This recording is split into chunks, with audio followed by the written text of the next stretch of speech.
নমস্কাৰ, মই doctor Bhaben Boro, interventional pain physician. আজি আমি ফ্ৰজেন শোল্ডাৰৰ বিষয়ে কিছু কথা জানো।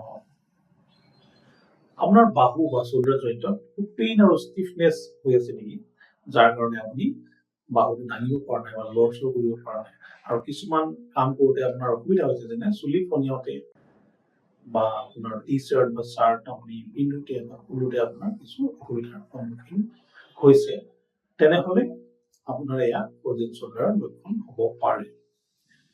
আজিকালি দেখা যায় যে frozen shoulder one of most common cause of shoulder pain, বাহুৰ বিষৰ এটা প্ৰধান সমস্যা দেখা পোৱা যায়। মেইনলি আমাৰ যিবিলাক মিডল এজেড বা এল্ডাৰলি যিবিলাক ৰোগী থাকে, বয়োজ্যেষ্ঠ বা বয়সস্থ ৰোগীবিলাকৰ ক্ষেত্ৰত দেখা যায়, স্পেচিয়েলি ফিমেল পেচেণ্ট যাৰ আমাৰ ডায়েবেটিছ, থাইৰয়েড ডিজিজ বা কাৰ্ডিয়াক ডিজিজ থাকে, এইবিলাক ৰোগীৰ ক্ষেত্ৰত বেছিকৈ দেখা পোৱা যায়। এতিয়া ফ্ৰজেন শোল্ডাৰটো কি হয় আচলতে?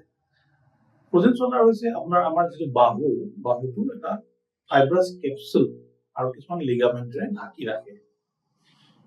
ত' লাহে লাহে কি হয়, এই যিটো ফ্ৰজেন শোল্ডাৰ এই ডিজিজটো যে আৰম্ভ হয়, আমাৰ এই যিটো ফাইব্ৰাছ কেপচুল বা লিগামেণ্ট বিলাক লাহে লাহে ডাঠ হৈ গৈ ঠিকাৰ হৈ গৈ থাকে, যদিও বা ইয়াৰ সঠিক কাৰণটো আমি গম নাপাওঁ।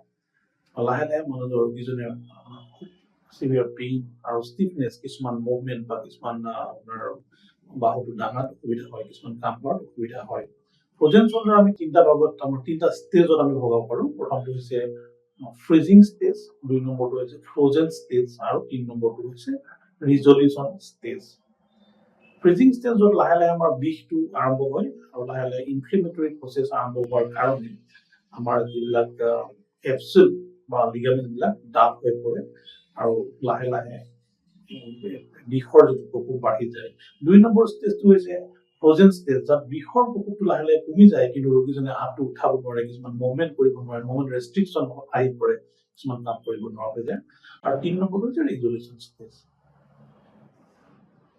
যদিও কোৱা হয় এইটো এটা সেলফ লিমিটিং ডিজিজ, ফ্ৰজেন শোল্ডাৰটো সেলফ লিমিটিং ডিজিজ বুলিও যদি কওঁ, কিন্তু এইটো ঠিক হ'বলৈ 2.5 বা 3 বছৰ বা তাতকৈ বেছি সময়ৰ প্ৰয়োজন হয়।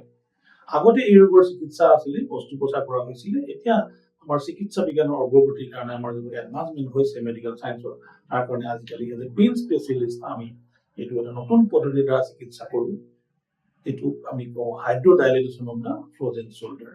এইটো আমি আল্ট্ৰাচাউণ্ড মেচিনৰ সহায়ত কৰোঁ, ৰিয়েল টাইম পিকচাৰ লৈ কৰোঁ, আৰু যিটো ফাইব্ৰাছ কেপচুল তাৰ তলত আমি কিছুমান এণ্টি ইনফ্লেমেটৰী মেডিচিন আমি ভৰাই দিওঁ আল্ট্ৰাচাউণ্ডৰ সহায়ত, আৰু লগত আমি লাৰ্জ এমাউণ্ট অফ ফ্লুইড আমি ভৰাই দিওঁ। ইয়াৰ এইমটো হৈছে যিজন ৰোগীজনৰ পেইন আৰু যিটো আপোনাৰ যিটো ডিচএবিলিটি আছিলে সেইটো ৰেষ্ট'ৰ কৰাটোৱে ইয়াৰ মেইন এইম।